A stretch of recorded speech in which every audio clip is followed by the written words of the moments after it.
What's good, YouTube? It's your main man, AB the Hero, back again with another video. And in today's video, we're going to watch a clip from Hornets GM Mitch Kupchak. And truthfully, he's about to answer all of the questions that we want to know, especially in regards to LaMelo Ball, his injury, the things that the team did at the trade deadline, plans for the future. I feel like he addresses tension with the coach at times, the roster as it stands, if it's going to evolve in the future. I feel like he goes through all of it legitimately. And I was gonna just post this, but I feel like it's better if we react to it and have a bit of discussion. This is gonna be a long one, so we're probably gonna get straight into it.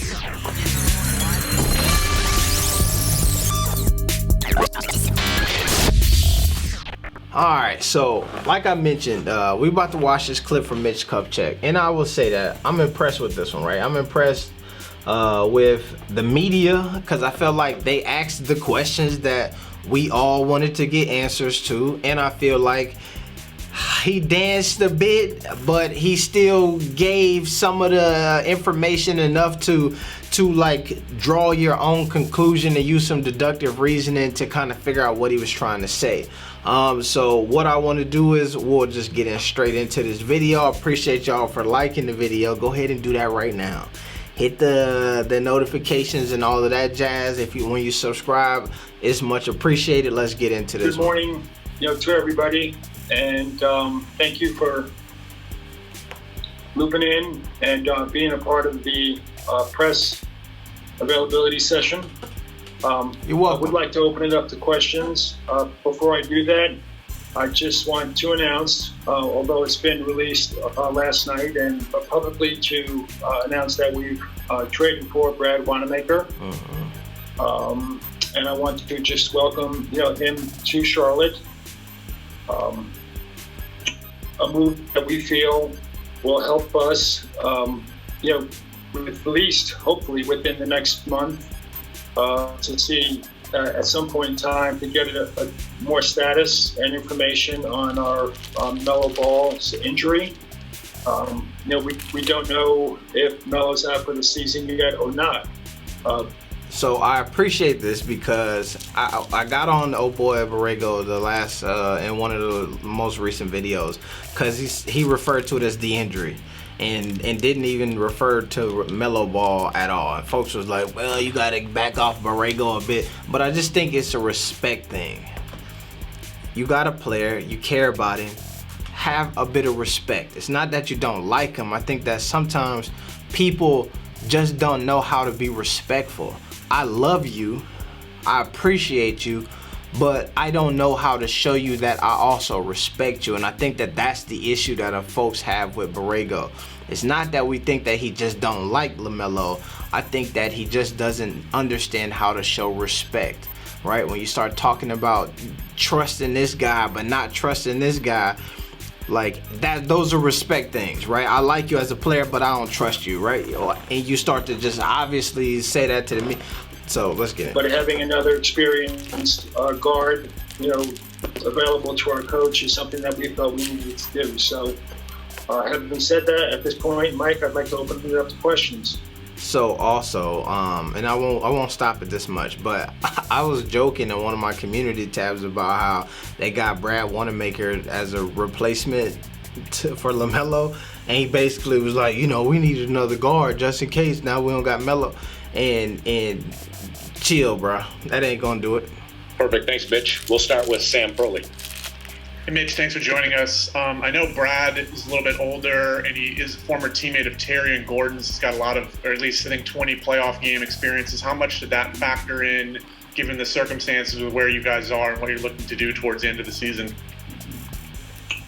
Quite frankly, it did factor in. One thing that we've got going pretty good this year, is chemistry on the team. Everybody seems to get along. They play well together. It's a good locker room. And if you're going to add a player, you want to, add a player that, is not going to disrupt, the good things you got going on. Now, of course, everybody wants to play. And I'm sure, Brad wants to play when he gets here. But I think he is at a different stage in his life. right? You look at the world differently when you're 20 or 21, as an NBA player than you do when you're 30 or 31. That's not to say he doesn't want to play, because he does. But to answer your question, yes, the chemistry part of it was important. Basically, what he just said there is, Brad, don't come over here thinking you're getting any kind of minutes. You are a break the glass emergency. We don't got nobody else. We need somebody on the court. Who to bring in Brad? Brad, you finna just collect a check. You at a different place in your career. You got a family. You got loved ones. Collect this check. Don't stir up too much drama, and you'll be fine. Get to the end of the season. You might play a little bit, but that's it, Brad. Thank you. Rod? Hey, Mitch, just wondering, overall, do you anticipate any more roster moves? Obviously, the buyout market is kind of getting hot and heavy here. Do you think you have any more moves coming up your sleeve in the next week or two? Well, I'm not sure they're up my sleeve, but obviously I know what you mean, right? We do have the ability. We have flexibility. We still have some cap room. We have an exception that we could use. There haven't been a lot of buyouts, to date, but there probably will be more. I don't know where we fit into, the plans of any of these players that may get bought out. But, yes, we will look and make contact with players, the representatives, if they're bought out, and, decide accordingly. This is one of the things that I feel like what he just said, in the plans of the players, right? And I think that when I start to talk about the impact that LaMelo has on the team, and folks feel like I'm dishing the team and saying that they're not good without LaMelo, it's not what I'm saying. What I'm saying is that in the buyout market, folks are going to be more excited to play with the kid who we've been hearing for the last couple months, loves to share the ball, loves to push the pace, and get everybody involved. That's just the thing, right? The narrative has been pushed to players around the league. That dude is special. They got something brewing over there. And when you pull that away, these are the ways that it negatively impacts the squad. Doesn't mean that y'all playing worse.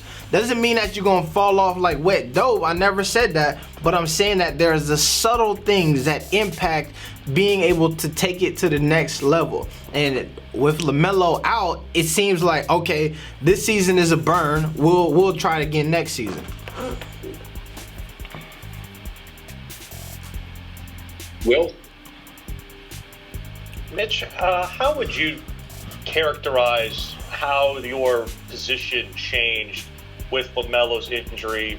How aggressive were you in certain areas? Did that change your aggression in certain areas once LaMelo's injury happened? Well, initially, there were rumors that he would be out for the year, right?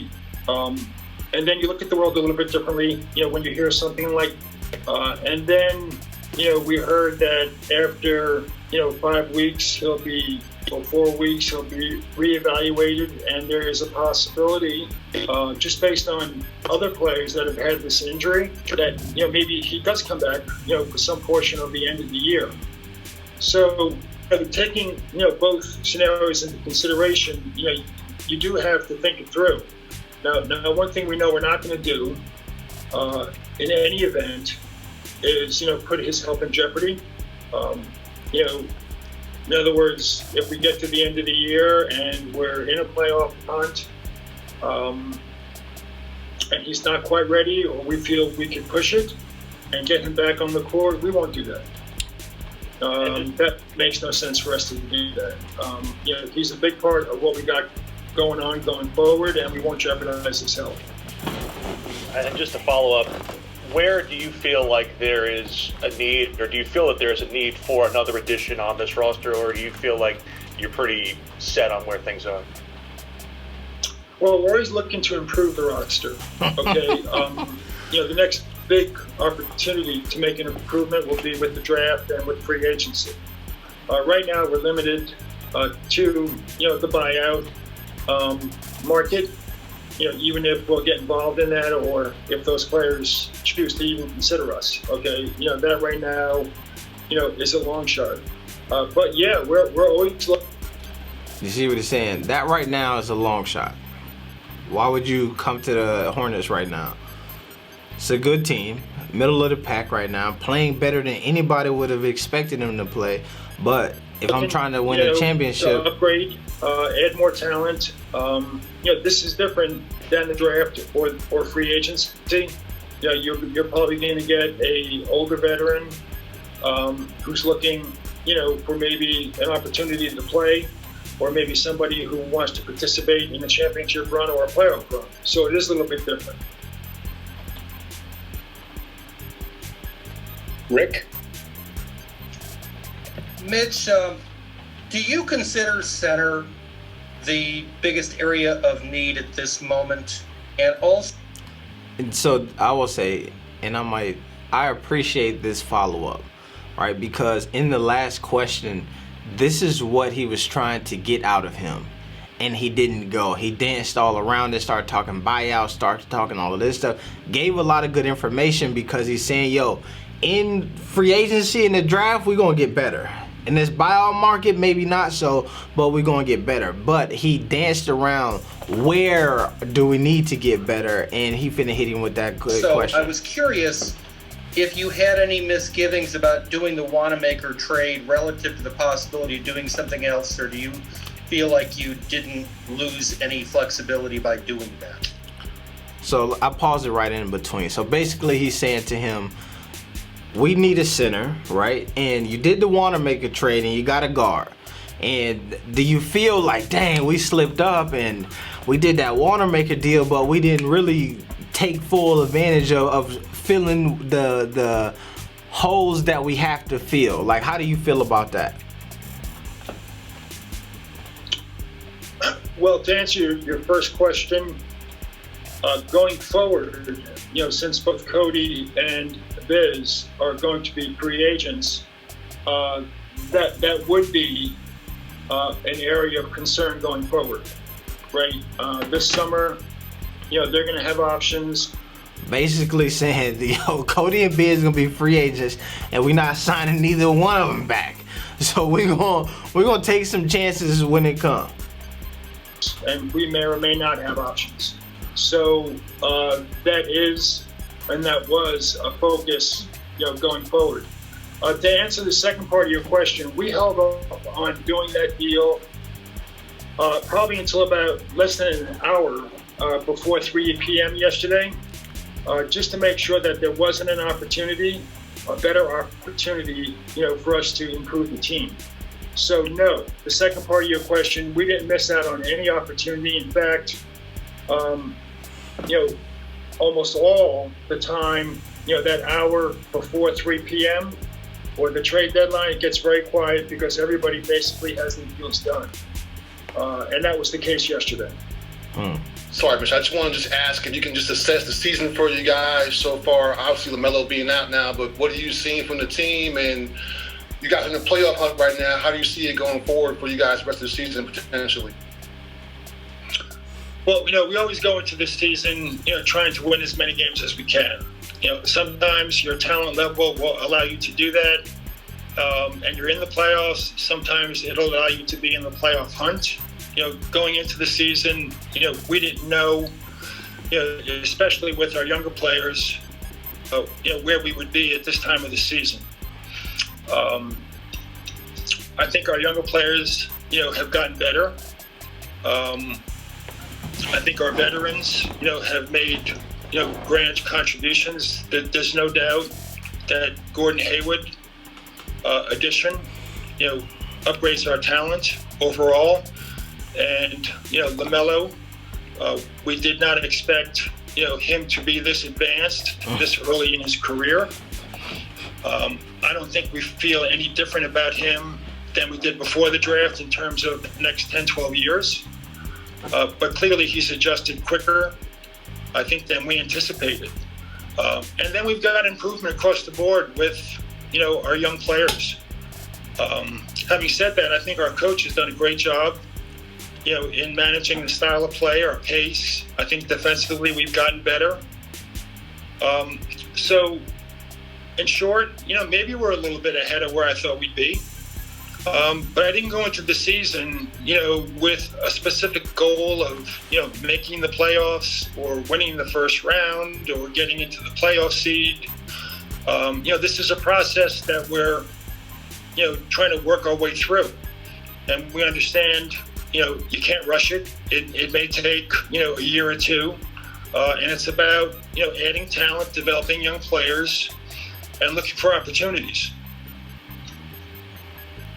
And this is another thing that I always say, like, he's right. Like, Malik Monk is playing better basketball in moments, right, throughout this season, has had a couple career highs, right? PJ Washington, who is a second-year player, I believe, has turned a corner and has had some immaculate games. People be in my comments talking about, like, bro, we was 2 shots out of the bubble last year. We was on the, bro, good job, man. They let the 8th and 9th seed into the bubble, and you end up 2 games out of that, man. You was number 10. Good job. 11 maybe. You know what I'm saying? So I get it that folks understand, and even Borrego has talked about, it goes back to last year. Yes, you're right. Last year was a year that was probably, you fell short of the playoffs, fell short of the bubble and all of that jazz. However, this year you are beginning to exceed expectations. Now, some of that is just the natural progression of your players, young talent beginning to find themselves. And some of that is that you just had an infusion of a guy who he just mentioned is like came in a lot more advanced than we thought. So yes, we picked up a Gordon Hayward who is a veteran, who raises our talent level. We have a Terry Rozier who we would consider a veteran who raises our talent level. And then we picked up a rookie who most people are saying, yo, he is playing like an all-star or a player who is playing beyond his years in a veteran style automatically. So in the last couple of years, you picked up a bunch of different veterans. It's cool to appreciate and acknowledge that. And I appreciate what my dog Mitch Kupchak is doing right now, because he really is talking that talk. He giving it to you straight raw, no chaser. Mike? Thanks, Mike. Hey, Mitch, kind of following up on that, as the trade deadline approached, was it a hard temptation to resist trying to make a deal, to make or try to improve your position this season? I know you just talked about the process, but being, as you guys finished up in Houston, you were in 4th in the East, and things are where they are and looking better and better. And was it easy to resist that temptation of trying to maybe pull the trigger and make a bigger splash? Yeah, you're 100% correct. There was a temptation, right, that, I don't, no pun intended, but there's a little bit of buzz, right now about, our team and, in the city. And obviously, I've seen some articles, although I don't read everything, I know that, I think people think that we're a little bit ahead of where we should be. So, yeah, there's a temptation there to dive in and, make sure that, or try to make sure that, if we are going to be a playoff team, which we don't know, that we improve our chances of doing that.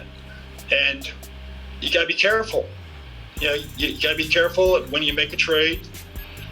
If you're trading and you're keeping the big picture in mind, or if you're getting caught up in, hey, let's do something this year, or let's try to win the most games, in the next month. Now, coaches, understandably, all they think about is the next game.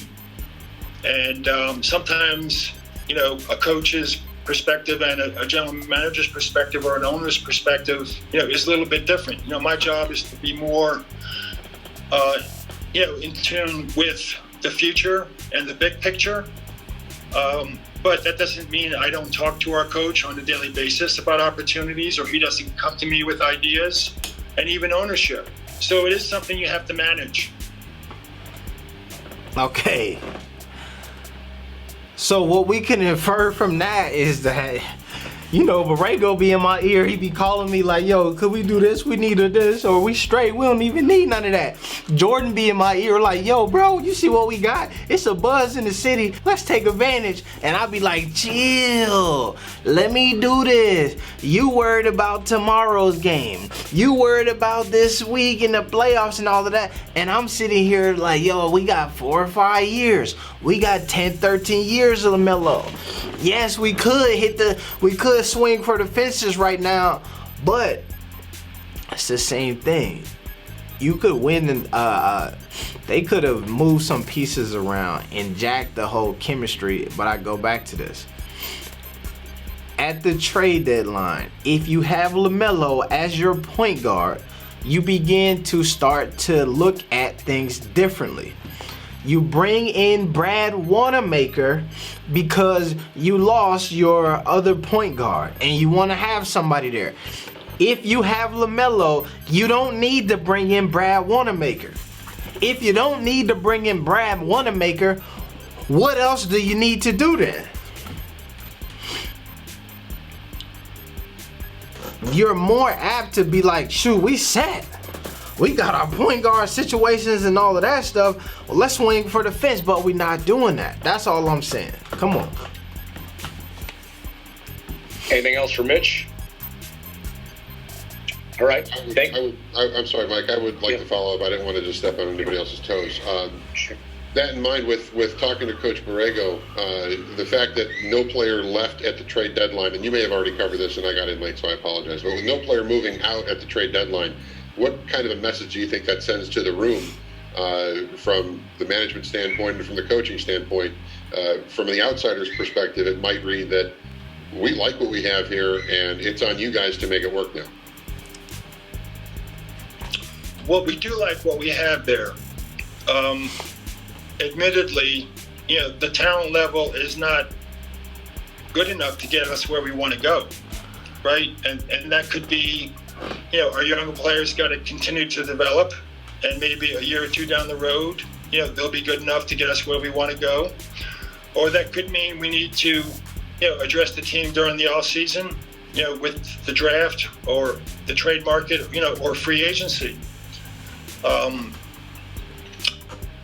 And I think the other message is, at least from where I sit, or the management sits, myself and, Michael and Buzz, there wasn't an opportunity out there good enough to pursue and not put, what we feel is something right now can be developed and kind of where we want it to be.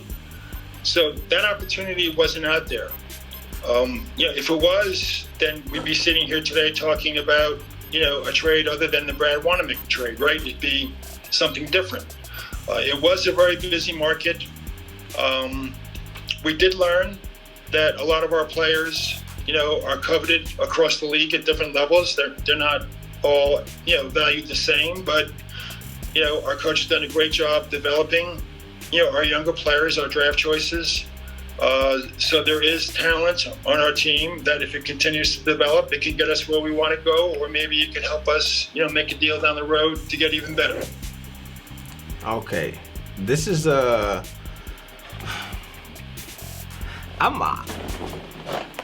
was good. He gave it to you raw.